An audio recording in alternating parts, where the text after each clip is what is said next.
Nabúrali ste. Bola privolaná hliadka polície a vy ste bol vyzvaný na kontrolu prítomnosti alkoholu alebo drog. Môžete odmietnúť?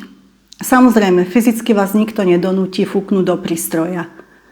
To však neznamená, že ak odmietnete fúkať alebo sa podrobiť testom na prítomnosť drog, máte vyriešený problém. Práve naopak.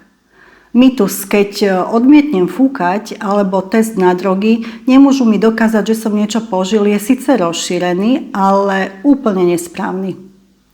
Ako vodič máte zákonnú povinnosť podrobiť sa takýmto vyšetreniam. Ich odmietnutie zakladá trestnoprávnu zodpovednosť.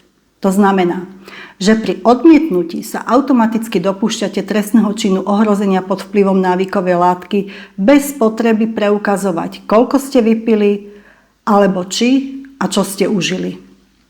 Na druhej strane, ak vám pri bežnej kontrole, nie pri riešení dopravnej nehody, pri bežnej kontrole, pri dýchovej skúške bude nameraných menej ako 1 promile alkoholu, nepôjde o trestný čin, ale priestupok s úplne inými sankciami. Je na vás, ako sa rozhodnete a čo o sebe viete. Predstava, že ak odmietnete fúkať alebo sa dať vyšetriť, vyrieši problém, je však úplne scestná. Majte pekný deň.